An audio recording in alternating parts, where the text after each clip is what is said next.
Alors bonjour, merci beaucoup d'être ici ce matin à 9 heures.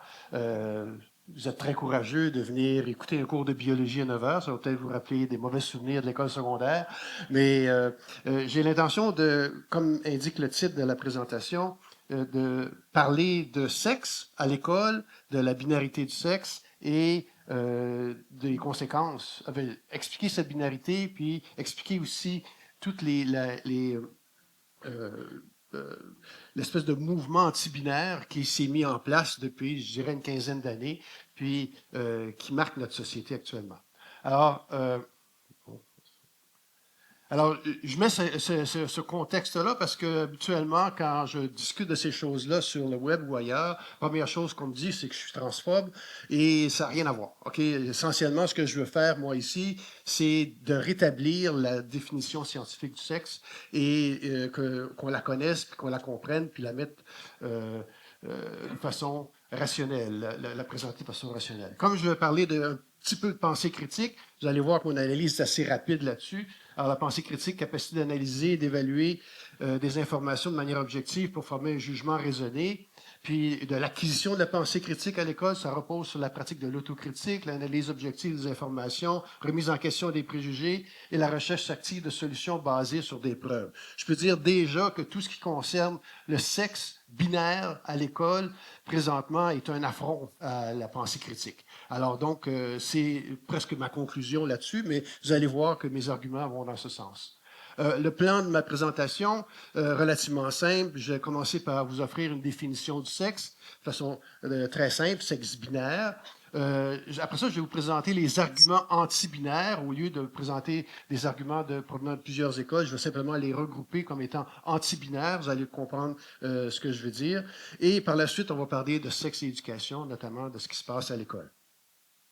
Bon, en biologie, la binarité sexuelle ou l'existence de mâles et de femelles, c'est un concept qui est central pour comprendre des éléments importants de la biologie de peu près tous les êtres vivants. Alors, notamment, tout ce qui est reproduction, hérédité, ben, il faut parler de binarité. Tout ce qui est l'évolution de la vie, la diversité de la vie, certainement au niveau des espèces sexuées, la binarité sexuelle, c'est central. La dynamique écologique des plantes et des animaux, à savoir des espèces en voie de disparition, des espèces envahissantes, ben, c'est toute la dynamique de la reproduction qui est importante de comprendre. Donc, c'est la binarité, le fait d'avoir des mâles et des femelles qui est important. Puis finalement, la compréhension du dimorphisme sexuel, c'est-à-dire la différence entre les mâles et les femelles.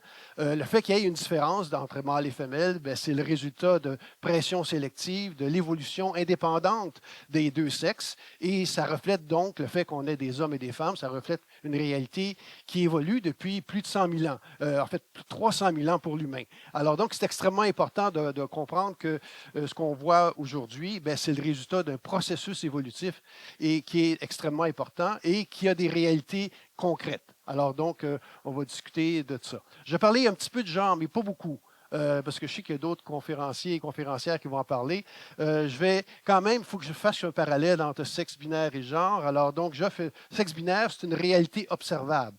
On peut le voir, OK? La réalité des femmes, des hommes, la réalité des mâles, femelles, on peut la voir, qui existe depuis 1 milliard d'années, puis qui est présente présentement à peu près toutes les espèces de plantes et d'animaux qui nous entourent.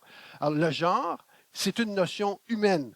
OK? On ne parle pas de la réalité de tous les animaux et les plantes, une notion humaine qui fait référence. J'ai pris une définition, il y en existe autant de définitions que de sites web pour le genre, mais celle-là, c'est celle de l'Organisation mondiale de la santé. Alors, le genre est une notion humaine qui fait référence au cadre social dans lequel vit une personne, c'est-à-dire les normes, comportements, rôles associés au fait d'être une femme, un homme, une fille, un garçon, ainsi que les relations entre ces catégories. J'ai pris celle-là parce que je la trouvais binaire. Et je trouvais ça, peut-être que s'il y avait une bonne définition de genre, elle devrait avoir cette vision-là. Et l'identité de genre est un sentiment d'appartenance à un genre. C'est à peu près la définition la plus simple que je peux donner.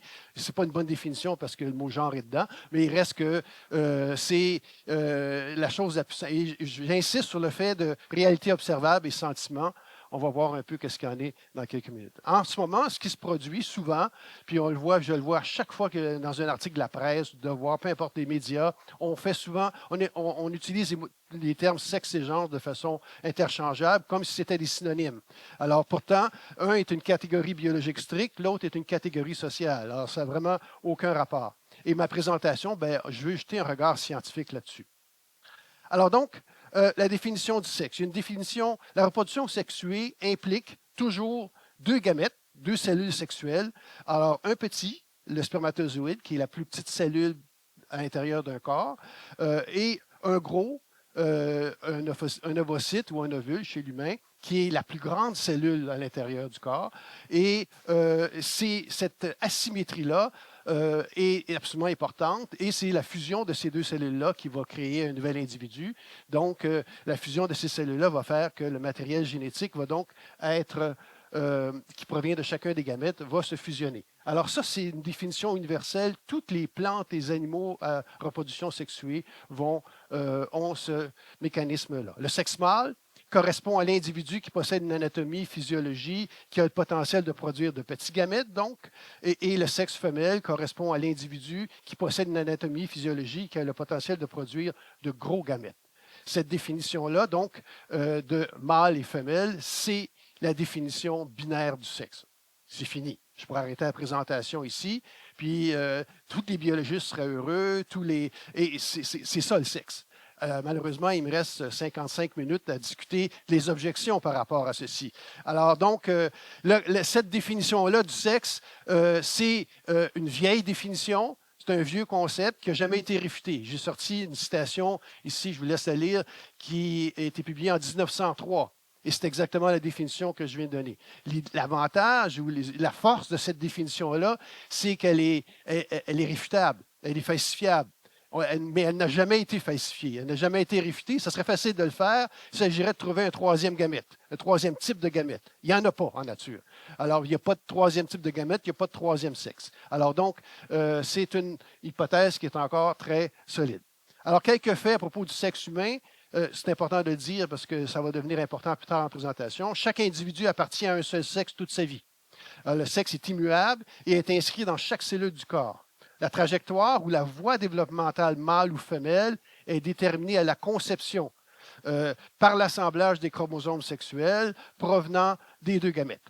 Alors, la femme et la femelle adulte de notre espèce, l'homme et le mâle adulte de notre espèce. Ça, c'est la perspective biologique. C'est d'une grande simplicité.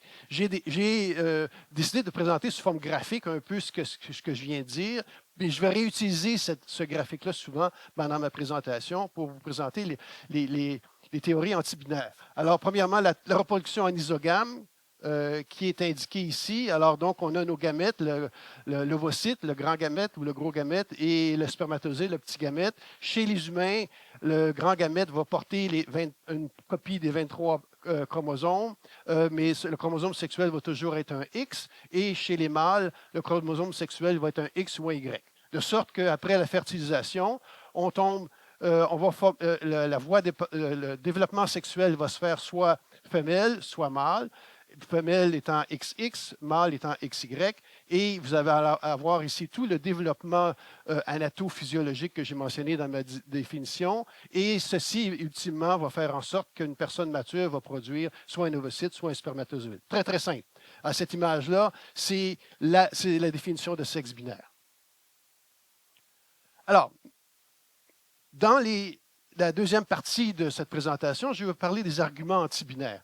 Je vais parler un peu de biologie queer. Ça explique en grande partie la controverse qui existe actuellement. Et je vais donner 3 exemples d'utilisation de cette biologie queer dans le monde vivant, et notamment en utilisant des poissons. J'aime bien les poissons. Alors, l'hippocampe, les hermaphrodites, et je vais également parler d'isogamie. Ça, c'est au début. Puis après ça, on va parler un peu des hypothèses antibinaires liées à l'humain. Alors, donc, les personnes intersexes et le sexe en tant que spectre, puis une sous-catégorie du sexe en tant que spectre qui est le sexe en tant que construction sociale. Et on va voir l'impact de ceci. On va pouvoir placer après ce qui est enseigné dans les écoles, dans les catégories, je pourrais dire, antibinaires. Alors, la biologie queer, qu'est-ce que c'est? Ça s'inspire évidemment de la théorie queer. Je ne commencerai pas à l'expliquer ici. Je vais simplement indiquer que c'est une approche qui souhaite remettre en question les hypothèses hétéronormatives, cisnormatives et binaires qui influencent la biologie et l'écologie en examinant la fluidité de la sexualité et du sexe chez les espèces et les écosystèmes.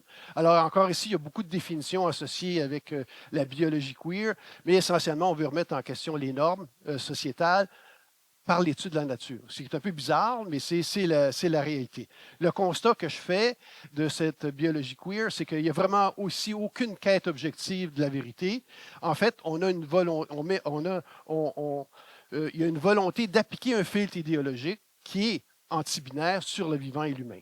On essaie de trouver des exemples dans la nature qui confirment cette idée. Alors, l'interprétation queer, de fait, est fondée sur un sophisme. En fait, plusieurs sophismes, je vais en mentionner un, le sophisme naturaliste, ou ce qu'on appelle l'appel à la nature, où on cherche dans la nature des exemples qui confirment nos valeurs morales. Alors donc, autrement dit, l'idée, c'est que si c'est présent dans la nature, c'est bon pour l'humain. Alors donc, on cherche dans la nature des exemples qui confirment ce qu'on veut, ce qu'on souhaite que la société humaine accepte. Alors ce sophisme, d'un point de vue d'un biologiste, sérieux, c'est totalement malhonnête. Tous mes étudiants, une des premières choses qu'on leur dit, mes étudiants diplômés que j'ai eus ou mes étudiants de sous-gradués qui ont travaillé pour moi, je leur dis, on examine la nature pour ce qu'elle est, pas pour ce qu'on veut qu'elle soit.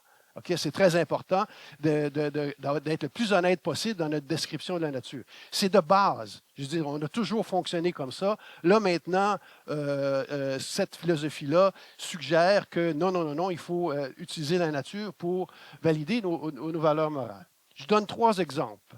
Là-dessus. Je vais passer assez rapidement parce que ce n'est pas de la science de haut niveau là, en tant que tel. Vous allez voir que c'est assez facile à réfuter. Mais c'est possible que dans des écoles, on apporte les enfants sont toujours intéressés par les animaux, les plantes, les choses bizarres. Alors, on peut facilement transformer ça aussi en discours idéologique. Alors, il faut faire attention. Par exemple, les hippocampes c'est un petit groupe de poissons qui a cette caractéristique que c'est le mâle qui va porter les jeunes dans une poche ventrale abdominale ici. En fait, la femelle va déposer les œufs dans cette poche ventrale à l'aide d'un ovopositeur qui est parfois appelé un pseudopénis. Il va déposer les œufs dans la poche ventrale. Immédiatement, lorsque les œufs sont déposés dans la poche ventrale, le mâle va les fertiliser et après va les protéger, ni plus ni moins. Il va même y avoir des échanges nutritifs entre le père et les jeunes dans la poche. Puis à un moment donné, évidemment, les œufs vont éclore à l'intérieur de la poche et les jeunes vont naître complètement formés en un événement de reproduction assez spectaculaire. Alors, cette idée-là, on appelle ça une inversion des rôles sexuels et évidemment, ça a été récupéré par le discours antibinaire disant que la gestation des mâles remet en question la binarité sexuelle en particulier, et aussi, dans toute la littérature, on va parler de la gestion des mâles, le pseudopénis des femelles étant des phénomènes naturels et biologiques. Ça soutient l'idée que la gestation n'est pas seulement l'affaire des femmes ou que le pénis n'est pas présent uniquement chez les hommes. Donc, on est allé chercher dans la nature quelque chose qui confirme nos valeurs morales, notre pensée idéologique. Alors, évidemment, la réponse scientifique à ceci, c'est que l'inversion des rôles sexuels chez les hippocampes n'a absolument aucun impact sur la binarité universelle des sexes. Si on sait qu'on a un pseudopénis sur une femelle, c'est parce qu'on sait qu'on a une femelle. C'est-à-dire qu'on sait qu'on a l'individu qui va produire les gros gamètes. Si on sait que c'est le mâle qui est enceint, c'est parce qu'on sait que l'individu qui est enceint, c'est celui qui produit les spermatozoïdes. Alors, on sait que, donc, il n'y a pas de challenge ici à la binarité sexuelle du tout. Alors, mais ça reste un des symboles du discours transgenre à ce niveau-là. Là, évidemment, au niveau humain, la biologie des hippocampes n'a absolument rien à voir avec la biologie humaine. Je veux dire, la gestation mâle est une impossibilité chez les mammifères et les femmes transmasculinisées, les personnes non binaires nées femmes, peuvent devenir enceintes parce que ce sont et seront toujours des femmes. Point. Ça, c'est la réalité biologique. Alors, évidemment, si on manipule le discours pour nous donner une autre perspective, bien là, évidemment, je trouve que c'est une opération malhonnête et certainement pas un phare pour la pensée critique. Alors, deuxième exemple, les hermaphrodites. Alors, donc, c'est quelque chose qu'on m'envoie tout le temps des commentaires sur l'hermaphrodite, surtout je suis un spécialiste des poissons. Alors, on me dit toujours, ben, regarde, les hermaphrodites, c'est la preuve que le sexe n'est pas binaire. Ah bon. Alors, qu'est-ce que c'est que les hermaphrodites? Alors, les hermaphrodites, ce sont en fait, il y a deux types d'hermaphrodites. Il y a ceux qui sont capables de changer de sexe, c'est-à-dire de passer de producteur d'un type de gamète à un producteur d'un autre type de gamète, et ceux qui sont capables d'être actifs sexuellement, d'être capables même d'autofécondation. C'est le cas, par exemple, ici des poissons clowns. Certains mâles vont devenir femelles. Chez les girelles à tête bleue, certaines femelles vont devenir mâles, dépendant de certains contextes sociaux et environnementaux. Et finalement, on a un petit poisson, une quillie des mangroves, qui, lui, est tellement en faible abondance dans son environnement qu'il a évolué des gonades mâles, des femelles actives, et s'il ne trouve pas de partenaire, il peut s'autoféconder. Alors donc, c'est des modes de reproduction qui sont observés en nature. L'argument antibinaire ici, c'est que l'hermaphrodisme impliquerait l'existence d'un troisième sexe. Alors donc, la binarité ne fonctionnerait plus.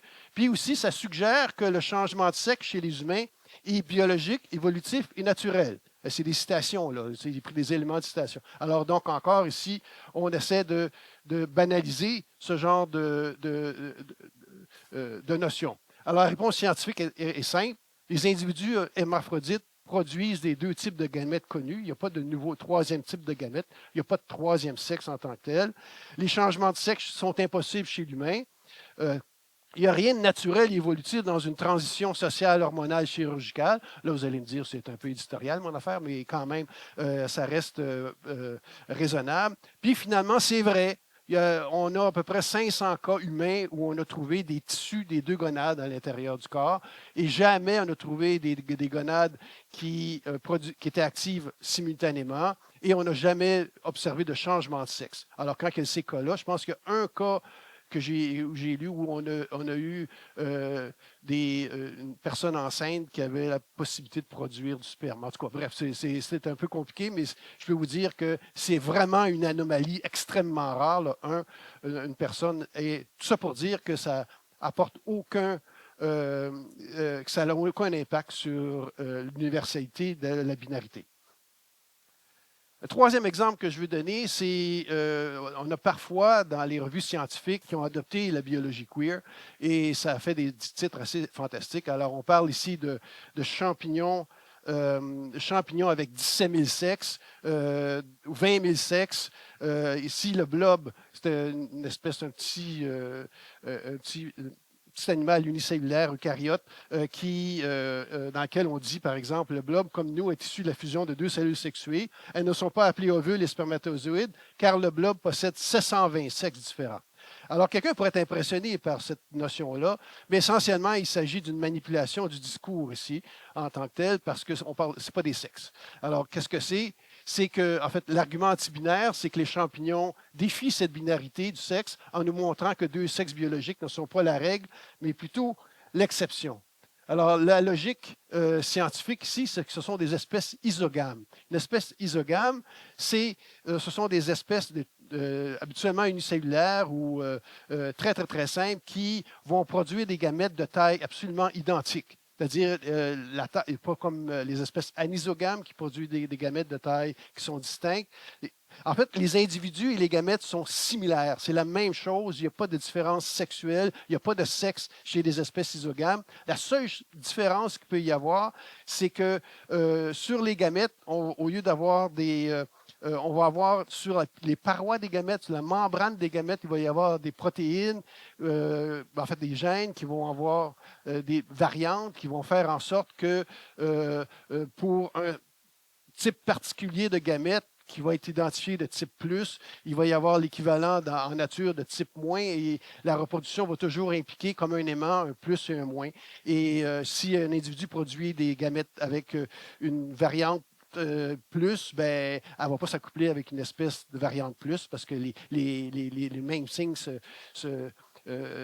s'ignorent, si on peut dire. Alors, c'est une méthode d'éviter l'autofécondation, si on veut, à l'intérieur des gamètes. Mais ce sont des individus totalement identiques et puisque c'est justement qu'une protéine qui, sur la membrane des gamètes qui est différente, bien, il y en a, dans certains cas, il y a plusieurs protéines qui sont différentes, de sorte que ça multiplie les possibilités d'appariement. C'est assez complexe, mais l'idée que ce sont des types d'appariement, ce ne sont pas des sexes. Le terme sexe a été utilisé justement pour hausser ou essayer de démontrer la non-binarité du sexe. Alors ici, on est dans un mode particulier parce que les espèces isogames sont de fait les ancêtres des espèces anisogames. Et il y a tout un domaine de la biologie avec des études très intéressantes qui expliquent comment on est passé de gamètes identiques à des gamètes qui sont très petits et très gros.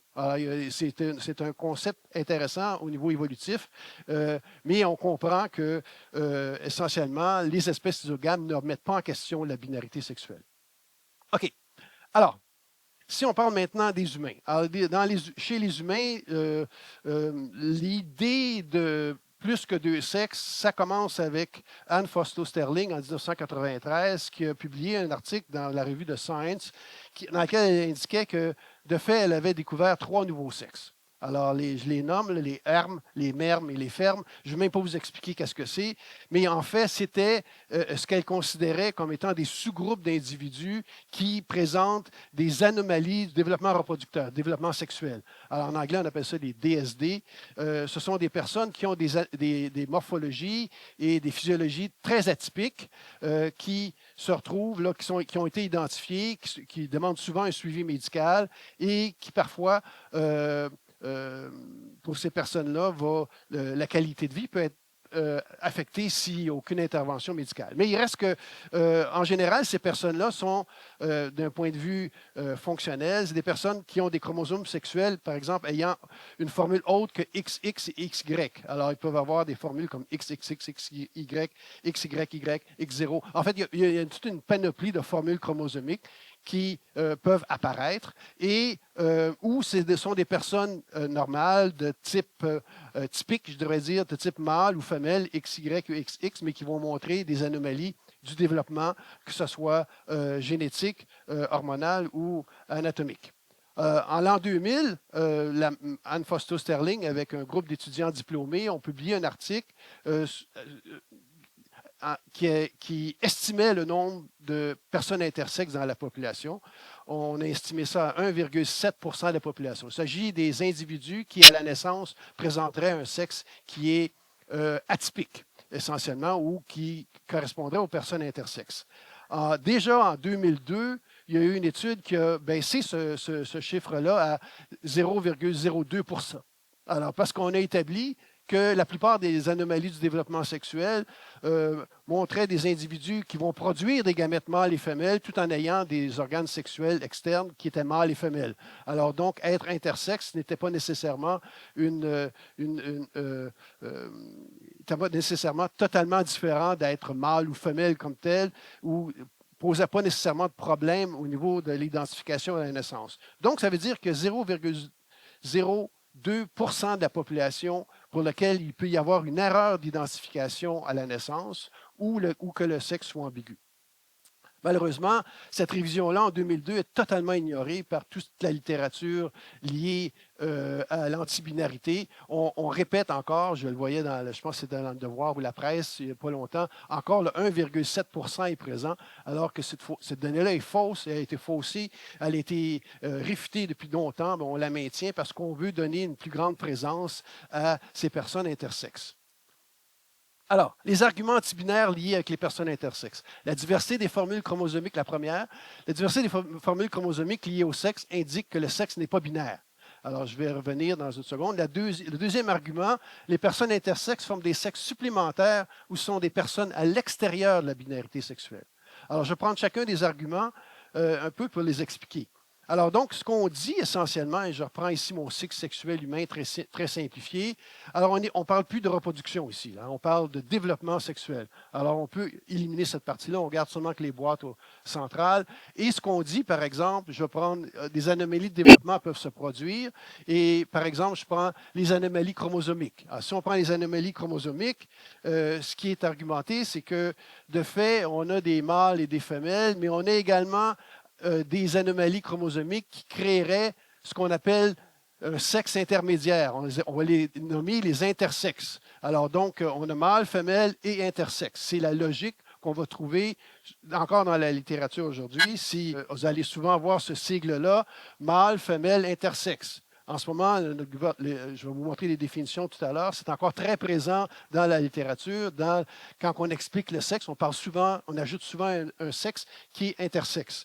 Alors donc, cette image-là, je l'ai prise de la licorne du genre, qui est un des outils de propagande les plus destructeurs, je dirais, de cette réalité binaire du sexe. Alors donc, c'est la logique en arrière des intersexes. Or, quand on pense aux intersexes, si on s'appuie sur la définition binaire du sexe, l'idée, c'est de produire des gamètes. Alors, les personnes intersexes vont souvent produire des gamètes. On ne peut pas ignorer la reproduction dans ce cas-là. Alors, essentiellement, ce que je démontre ici, c'est que vous avez toutes les diverses formules possibles. Il y en a d'autres, mais j'en ai mis 3 ici. Alors, les formules ici, X0 ou XXX, les personnes, si elles sont fertiles, vont produire des ovocytes. Donc, ce sont des femelles. Il n'y a pas de. Et de la même façon, si vous avez des formules comme XXY ou XYY, bien, si les personnes sont fertiles, elles vont produire des spermatozoïdes. Donc, ce n'est pas un sexe à l'extérieur de la binarité, c'est de fait, ça fait partie de la variabilité à l'intérieur des mâles et des femelles. Mais on maintient toujours cette idée d'intersexe, c'est partout. On va en parler plus tard. Donc, l'argument antibinaire, le premier, c'est celui-ci. La réponse scientifique, c'est les chromosomes sexuels ne définissent pas le sexe. C'est très important. J'ai souvent des gens qui vont m'écrire et vont dire, regarde, les mâles, c'est XY, les femelles, c'est XX, ça finit là. Alors, non, les chromosomes ne définissent pas le sexe. En fait, ce sont, encore ici, c'est toujours la capacité de produire des gamètes qui définit le sexe. Alors, mais les chromosomes sont des déterminants du sexe. Dans les zygote, ils vont indiquer quelle va être la voie développementale de l'embryon. Et il y a 2 voies possibles seulement.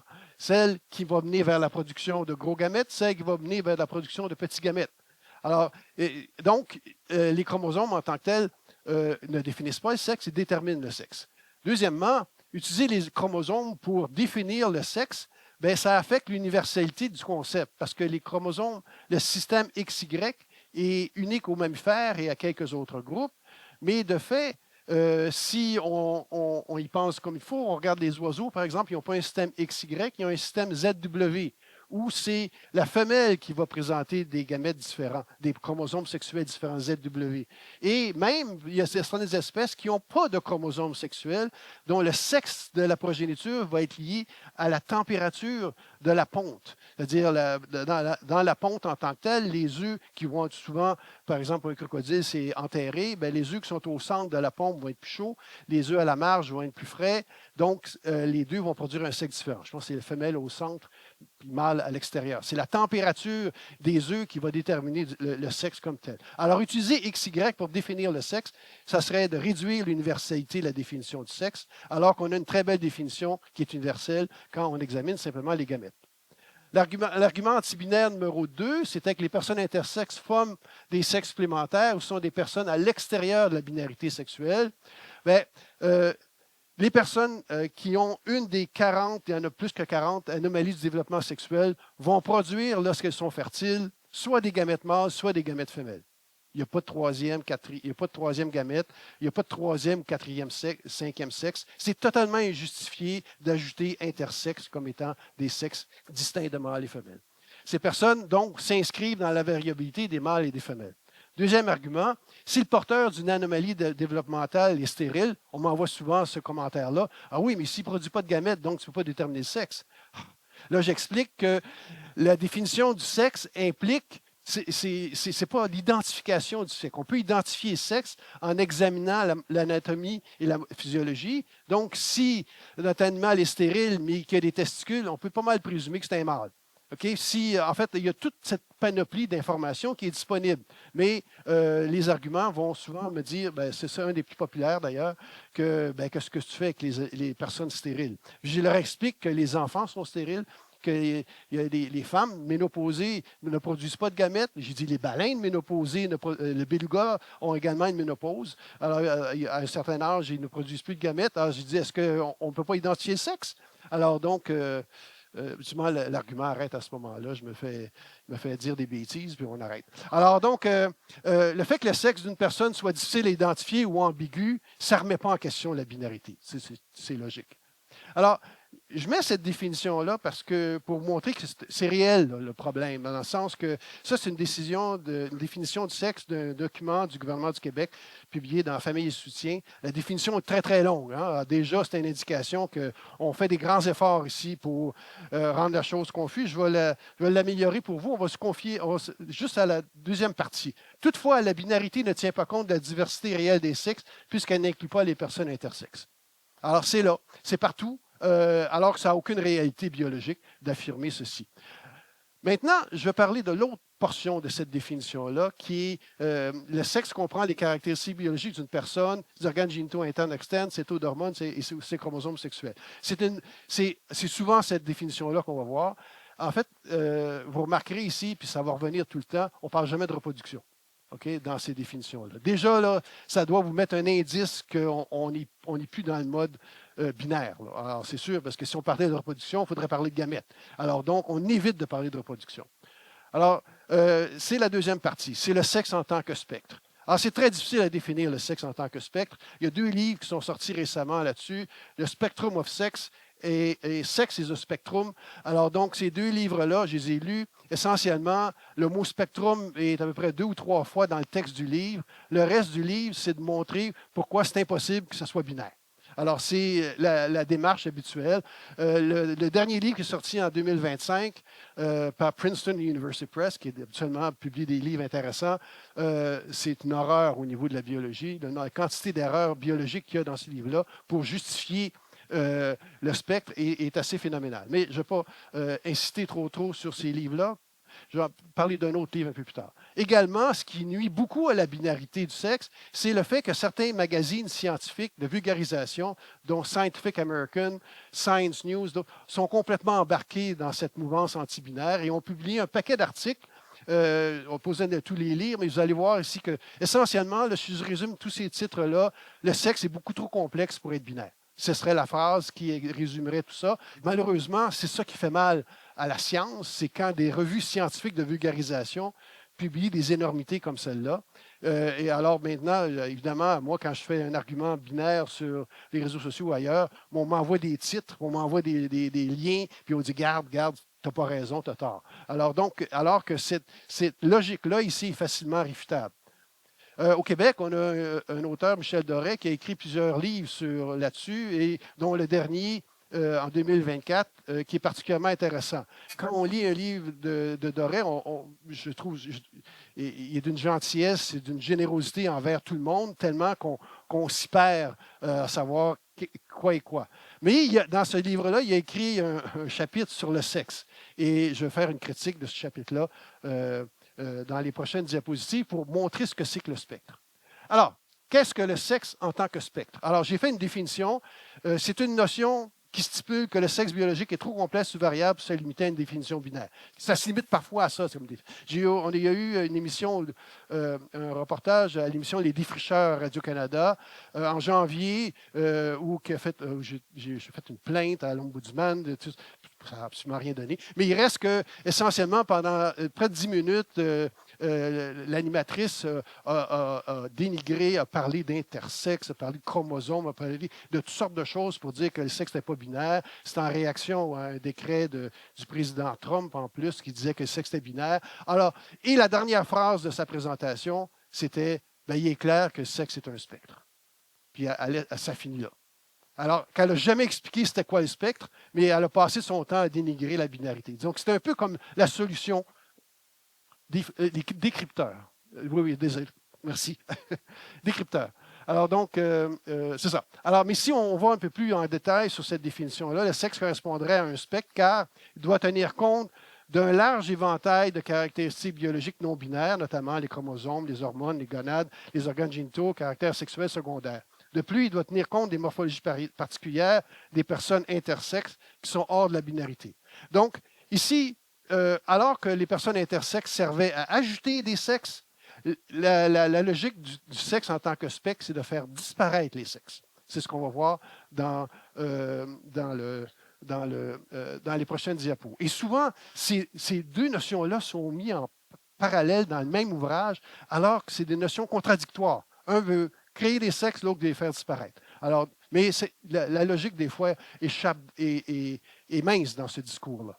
Je peux dire. Alors, je reviens à mon image. Évidemment, quand on parle de traits du développement, bien, encore ici, jamais on va parler de reproduction. Alors, donc, on parle du développement sexuel. Alors, ici, on parle de développement sexuel, mais on n'est pas d'accord de l'existence de deux sexes. On veut de faire disparaître les sexes. Alors, comment on représente maintenant les sexes disparaissent? Puis là, on aurait un spectre ou un continuum avec les individus seraient donc dispersés sur le continuum entre deux pôles, on présume mâles et femelles qui ne sont jamais définis. OK? Alors, donc, c'est l'idée d'un spectre.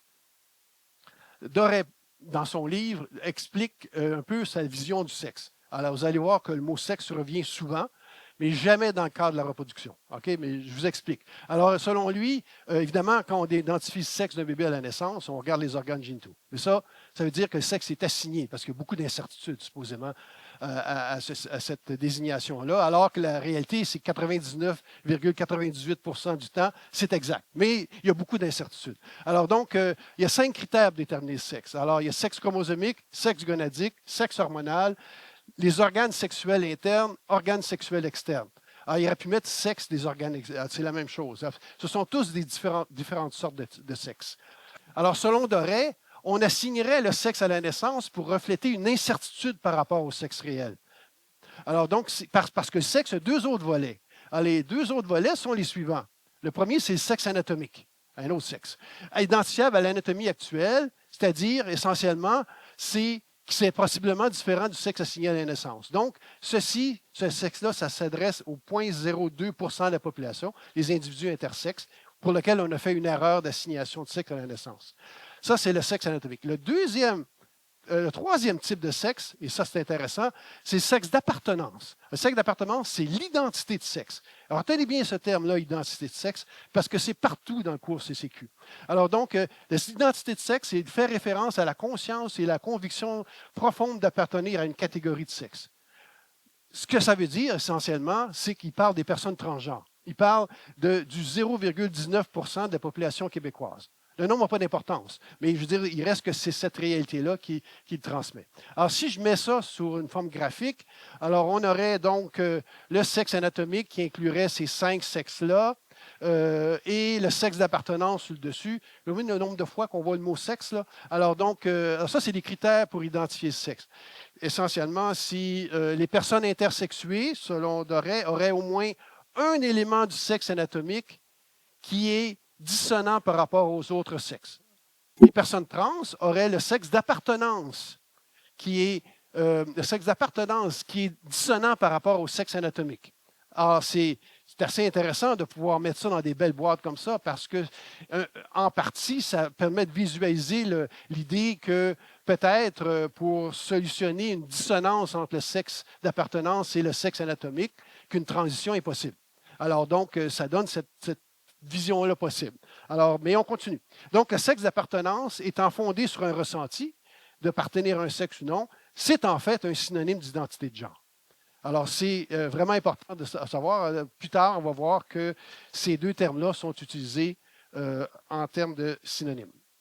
Alors, si moi j'aime bien les graphiques, alors je vous présente un graphique d'un spectre. Ce n'est pas tiré de la littérature, mais c'est la réalité. Alors, essentiellement, le spectre, le sexe en tant que spectre, c'est établi en 2 pôles, ici mâle, femelle, un changement graduel fondé sur certains critères. Alors, ce sont les 5 critères que Doré a indiqués. Alors, imaginez, je ne sais pas moi, qu'on codifie les traits, chacun des traits qu'on peut trouver à l'intérieur de ceci. Par exemple, on codifie la pilosité de 0 à 10, 0, peu de poils, 10, beaucoup de poils. Alors, ou peu importe le caractère. Puis, on additionne tout ça pour chaque trait, puis on aurait un chiffre à la fin qui nous dirait à quel endroit on se situe sur le spectre.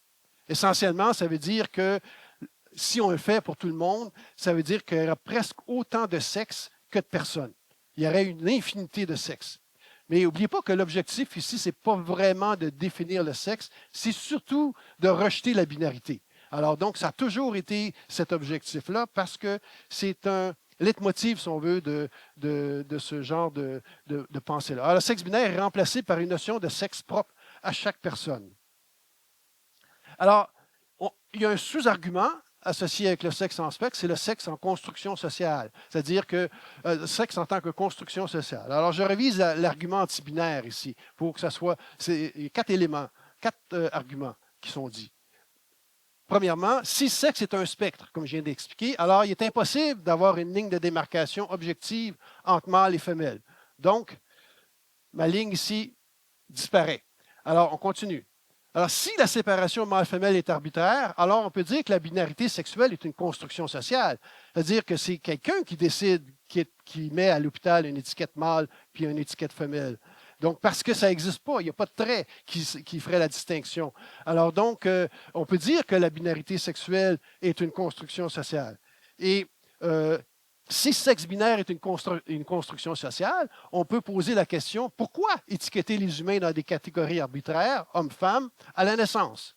Okay? Alors, il serait beaucoup plus efficace de laisser les humains identifier leur sexe selon leur ressenti, c'est-à-dire selon l'identité de genre. Vous voyez l'idée de transformer une définition en quelque chose qui n'a plus de résonance scientifique, il n'y a plus de résonance matérielle, puis de l'utiliser à ses propres fins et fins idéologiques. Alors, ici, ce serait l'argument en tant que de sexe en tant que construction sociale.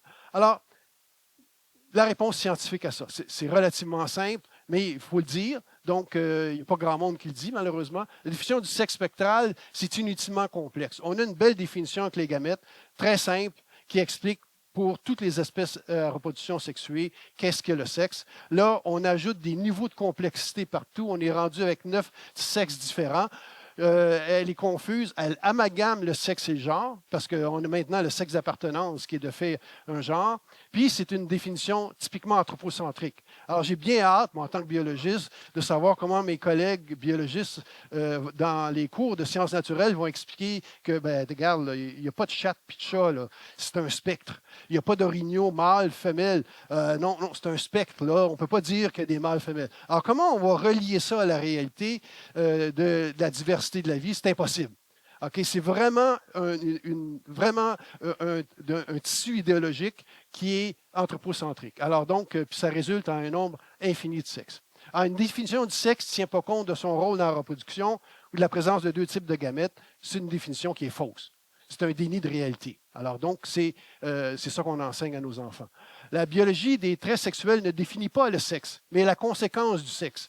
D'avoir tous les traits associés avec le développement sexuel, ça ne définit pas le sexe. Une analogie que je fais souvent, c'est penser à une définition d'une automobile. Une automobile, c'est un véhicule motorisé à 4 roues, capable de transporter 2 à 6 passagers. On pourrait discuter des paramètres, mais là, disons que si je prends l'analogie ici, ben, on ne peut pas dire que ma définition n'est pas bonne, parce qu'il faut que la définition tienne compte de toutes les couleurs d'automobile, de toutes les marques, de tous les moteurs, de tout l'électrique. Ah non, c'est bien trop compliqué, l'automobile, pour se limiter à une simple définition. Mais c'est le genre de raisonnement qu'on a, malheureusement, avec le sexe. Les traits sexuels sont le résultat du sexe, ils ne sont pas la définition du sexe. Le développement sexuel n'est pas un cumul de traits liés au sexe, mais le résultat d'un processus développemental coordonné, séquentiel et hiérarchique de traits qui commence par le zygote qui culmine dans une anatomie physiologique capable de produire l'un ou l'autre des deux types de gamètes. C'est faux de dire que c'est un cumul de traits. Mes 5 boîtes de sexe, ce n'est pas indépendant. Tout ça, c'est étroitement relié. S'il y a un petit changement chromosomique, ça a un impact partout. Alors, on ne peut pas simplement les analyser indépendamment. Dire que s'il y en a un qui est dissonant par rapport aux autres, on a une personne intersexe, ça n'a aucun ancrage dans la réalité. Puis, finalement, la fabrication de ces deux types de gamètes réfute l'idée que le sexe est une construction sociale, car les catégories mâles et femelles sont bien réelles et bien ancrées dans la biologie, et surtout existent indépendamment de notre volonté. Le sexe existe depuis 1 milliard d'années, et après que notre espèce va être disparue, il va exister encore, si notre espèce ne fait pas disparaître tout ce qui est vivant sur la planète, va exister encore pendant très longtemps. Okay? C'est indépendant de notre volonté. On essaie de décrire ce qu'il y a dans la nature. On ne peut pas le transformer selon nos besoins. Alors, conclusion de ces deux parties-là, les personnes intersexes ont des anatomies physiologiques qui nécessitent souvent des soins médicaux pour améliorer leur qualité de vie. Ils ont droit à tout notre respect et à toute notre empathie parce que c'est des situations qui sont difficiles. La réalité est qu'elles ne sont pas des sexes ou des personnes hors de la binarité. Ça, c'est la réalité. Elles sont des mâles ou des femelles. Ça n'empêche pas quand même de les respecter.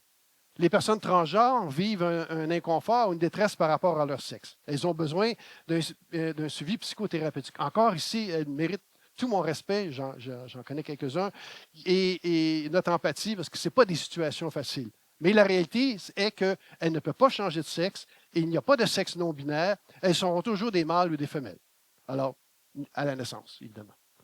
Alors, c'est quoi la stratégie ici? C'est quoi l'idée de déformer, déconstruire une définition aussi simple? Bien, essentiellement, ça peut être résumé avec la première phrase. Modifier notre rapport avec le réel par la manipulation du discours. On n'est pas ici dans un mode de réfutation. Il n'y a aucune réfutation. On ne peut pas réfuter le sexe binaire. On a essayé de le faire, mais on n'a jamais trouvé de troisième gamète ou de troisième sexe. Et l'analyse des données existantes fait en sorte qu'il n'y a pas de doute que le sexe est binaire. Alors donc, les socio-activistes, parce que j'ai décidé de les appeler comme ça, parce que c'est beaucoup plus que tout simplement les trans-activistes, c'est vraiment des socio-activistes, parce que beaucoup de personnes qui sont impliquées là-dedans, qui n'ont rien à voir avec le transgenrisme ou l'intersexualité. Alors, ces gens-là se sont rabattus sur une modification arbitraire du sens des mots. Alors, ces nouvelles définitions arbitraires, par exemple les définitions du sexe, ont servi d'outils pour créer une réalité qui est incompatible qui est compatible avec des visées particulières de justice sociale. On a entendu Normand Baillargeon en parler un petit peu hier. On a créé une réalité, on a créé des mots pour pousser des éléments de justice sociale. Alors, pourquoi?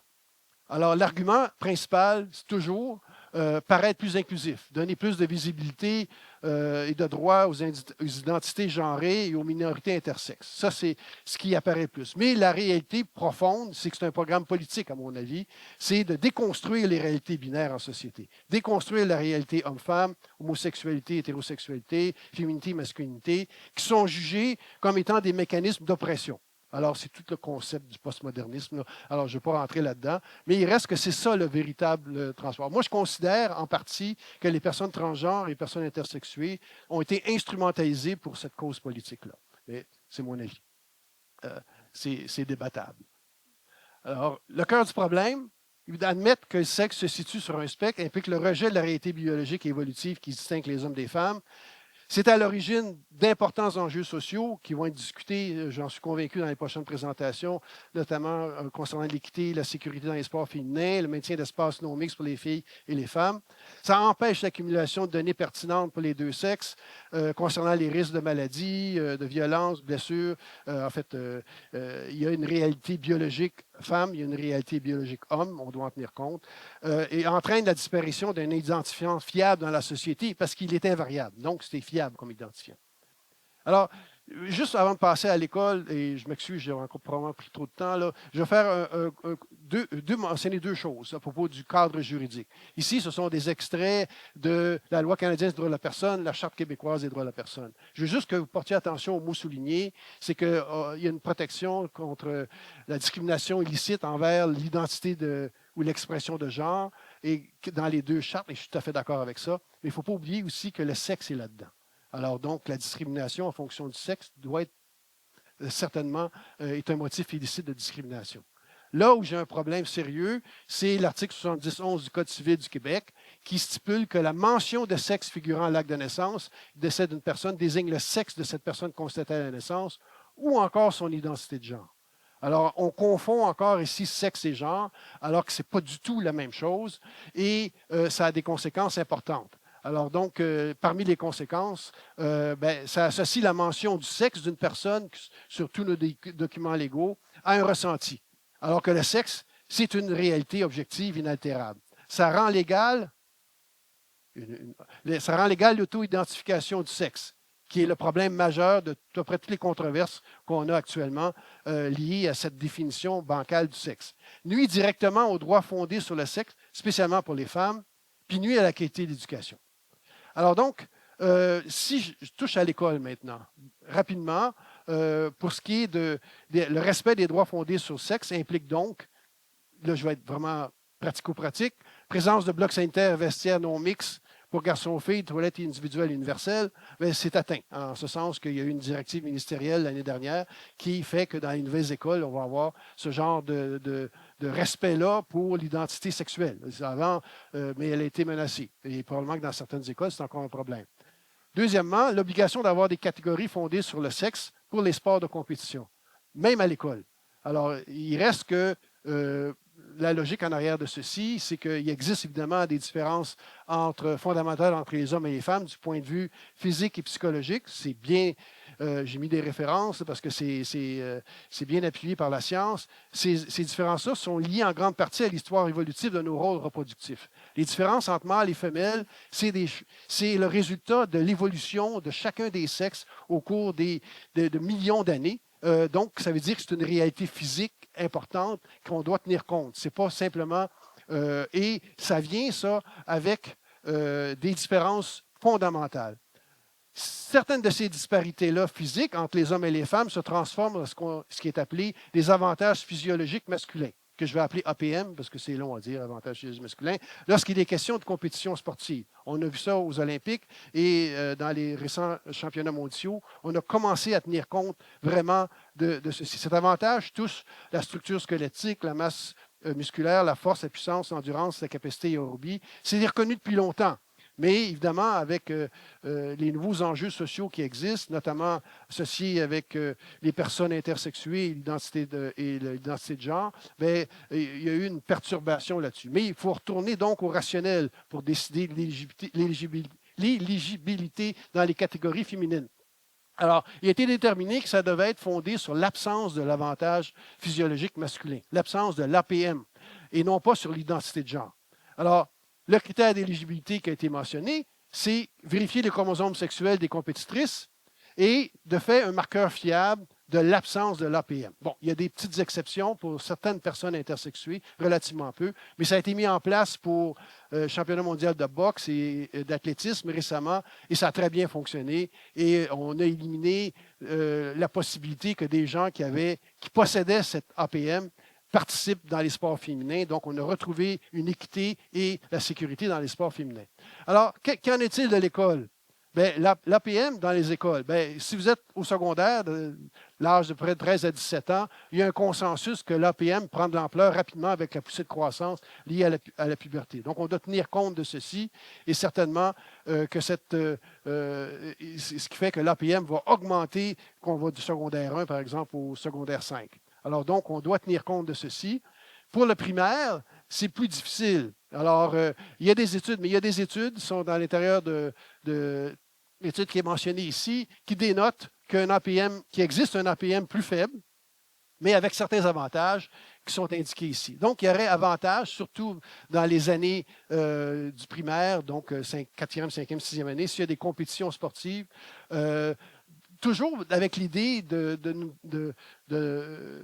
d'équité et de sécurité pour pour les femmes. Alors donc, c'est indiqué ici. S'il y avait une suggestion à faire, et je me lance ici, essentiellement parce qu'on n'est pas pour faire des frottis buccales avec tous les enfants pour savoir s'ils sont mâles ou femelles, comme ils font aux Olympiques, mais maintenant partout, parce qu'on ne se fie plus aux documents officiels. Les associations ont décidé de vérifier eux-mêmes.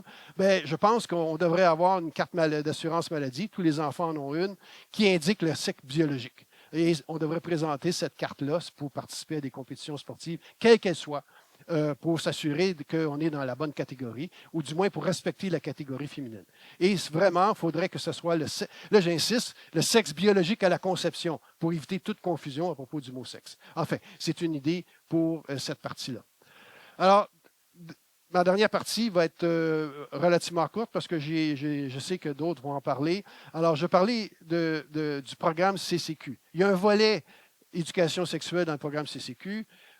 Pour avoir lu les manuels, pour avoir lu le programme également, il y a des bonnes choses dans ce programme-là. Mais vraiment, là, tout ce qui concerne le sexe, c'est la catastrophe. Alors, donc, ça vaut la peine d'examiner un petit peu ceci. Alors, donc, j'aime bien les objectifs du programme. C'est indiqué qu'à un moment donné, qu'on met en relation des approches sociologiques et éthiques de manière à favoriser l'apprentissage du dialogue et de la pensée critique. Puis on dit les mêmes approches sociologiques et éthiques pour favoriser l'apprentissage du dialogue et de la pensée critique concernant divers éléments reliés à la sexualité humaine. J'aurais aimé qu'ils mettent un biologiste dans le lot, là, au lieu que ce soit simplement des approches sociologiques et éthiques.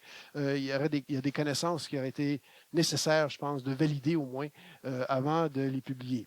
Mais parlons de la définition du sexe du programme CCQ. Le sexe est une catégorie qui répartit la population entre femmes et hommes à partir de caractéristiques physiologiques. À premier abord, ça semble assez logique, mais quand on analyse la définition, essentiellement, encore une fois, on ne parle pas de reproduction, on ne parle pas de gamètes. Donc, on évite de parler de binarité. C'est vraiment une définition anti-binaire. Parler de sexe sans parler de reproduction, il faut le faire. Okay? Dans n'importe quel, au niveau biologique, c'est comme, ça n'a comme pas de bon sens, mais ça a l'air acceptable. Un qualificatif est nécessaire pour le mot catégorie. Il y a la version préliminaire de la définition, on disait catégorie sociale. Alors donc, plusieurs personnes ici ont envoyé des lettres au ministère pour s'assurer. Minute, là, catégorie sociale, ce n'est pas une construction sociale, le sexe. Alors, le ministère a corrigé en enlevant le mot social. Mais en fait, il aurait dû mettre le mot « est une catégorie biologique stricte avec une ligne de démarcation précise entre les sexes ». Alors déjà, là, on aurait été plus dans un cadre de binarité. Le sexe n'est pas défini à partir de caractéristiques physiologiques. Le sexe est défini en fonction d'un type d'anatomie physiologique qui produira un des deux types de gamètes. C'est ça le sexe. Cette notion vague-là rejoint le sexe en tant que spectre. L'identité de sexe et de genre. Alors, celle-là, je l'aime particulièrement. Conscience ou conviction d'appartenir ou non à l'un ou l'autre des catégories de sexe et de genre. Donc, ça veut dire que l'identité de sexe sont mis ensemble et ils sont considérés, au début, ils sont des synonymes. C'est lorsque j'ai vu et lu les livres de Michel Doré que j'ai compris que pour lui, le sexe d'appartenance, c'est la même chose que l'identité de sexe, qui est effectivement la capacité de quelqu'un de choisir son sexe. C'est-à-dire, donc, c'est l'identité de genre. Ces deux termes-là, je ne sais pas pourquoi ils les ont mis. Ils auraient dû mettre simplement identité de genre, parce que c'est ça que ça veut dire. L'identité de sexe et de genre, les deux termes sont utilisés en tant que synonymes, en tant que tels. Alors, encore ici, on confond sexe et genre. C'est la définition de Michel Doré. Et j'aimerais ajouter aussi que, encore une fois, pour mettre la science un petit peu là-dedans, aucun ressenti, aucune transition sociale, chimique ou chirurgicale ne peut changer le sexe d'une personne. C'est une réalité. Okay? Maintenant, j'ai lu le programme, puis je me suis intéressé surtout parce qu'il n'était pas là, parce qu'il n'était pas écrit dans le programme. Et je me suis intéressé, par exemple, au secondaire, à regarder combien de fois on retrouvait le mot fille et garçon. Alors, il n'y en a pas. Vous ne trouverez pas le mot fille et garçon dans le programme du cours CCQ, mais vous allez retrouver le mot personne 82 fois. Alors, pour vous indiquer que le sexe, la réalité des filles et des garçons est gravement est invisibilisée. Les mots sexe et genre sont toujours utilisés ensemble. C'est normal, c'est des synonymes. Alors donc, on les a définis comme des synonymes. Donc, quand on parle de sexe et genre, on parle de sexe. Au primaire, les mots filles et garçons sont utilisés une fois. Je sais, c'est un accident, ils ont dû manquer. Mais le mot personne est utilisé 136 fois. Alors, maintenant, on parle de personnes, on ne parle plus de filles ou de garçons. Mots sexe et genre sont toujours utilisés ensemble également. Alors, évidemment, je ne veux pas rejeter le programme au complet. Pour avoir lu des livres, des manuels, j'ai été vraiment impressionné par la qualité de certaines choses dans les manuels. Mais pour ce qui est de l'éducation à la sexualité, on est complètement dans le champ gauche. Ou, je sais pas, ouais, bref, on est loin de la réalité. OK, Emmanuel CCQ. Je vais en parler très brièvement. Marie-Claude Girard a fait une étude sur la plupart, tous les manuels, il y en a d'autres, on les a reçus récemment, où on a regardé à l'intérieur de ces manuels-là, on a posé 8 questions au départ, notamment est-ce qu'on parle du sexe binaire, est-ce qu'on parle des femmes, ou en fait, 8 questions. On a examiné tous les livres pour trouver des réponses à ces questions-là. Et essentiellement, la réalité des femmes et des hommes, ça n'existe pas vraiment dans beaucoup des livres, du moins pour ce qu'on en a vu dans le cadre de l'éducation, dans le cadre de l'identité. Par exemple, pour la société québécoise, on parle les Québécois se distinguent par leurs traits physiques. Alors, c'est très important, comme on ne veut plus admettre que des sexes, on a des traits. Alors, il n'y a pas de femmes et d'hommes dans la société québécoise, ce n'est pas une réalité. Il y a autre chose dans cette image-là, je vais laisser Marie-Claude en parler. Dans d'autres livres, ici, on indique que chaque personne peut utiliser des mots différents pour décrire son identité de sexe et de genre. Par exemple, elle peut dire qu'elle est plus masculine et féminine, plus féminine que masculine. Chacune peut définir son identité de sexe et de genre. On est dans un mode d'identité de genre. On n'a pas besoin du mot sexe ici parce que ça n'a aucun rapport avec la réalité du sexe. La discrimination, on prévient les jeunes pour la discrimination, mais il y a beaucoup de facteurs de discrimination, mais le sexe n'est pas là. Alors donc, ce n'est pas un facteur important, supposément. D'autres choses. J'étais dans un des livres, j'étais aux oiseaux, il y avait un concept qui n'est pas dans le programme qui s'appelait identité biologique. Et j'ai dit, parfait, l'hérédité, cool. Alors, je lis la définition. Ce bagage peut influencer des traits physiques, comme la taille, la couleur de la peau, les cheveux, les yeux. Jamais on va dire que ça détermine le sexe. La personne qui va être un garçon ou une fille. On ne mentionne pas. C'est absent.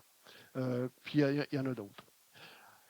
Mon dernier point, c'est concernant les partenaires d'éducation. C'est bien dit dans le programme qu'il faut utiliser les partenaires d'enseignement pour enseigner le volet d'éducation à la sexualité. Alors, ces partenaires-là véhiculent une idée totalement idéologique du sexe. Point. Alors, donc, je vous donne 2 exemples parce que j'ai déjà pris trop de temps. Alors, donc, pour JAG, c'est un organisme LGBT qui offre des ateliers de formation en milieu scolaire et professionnel.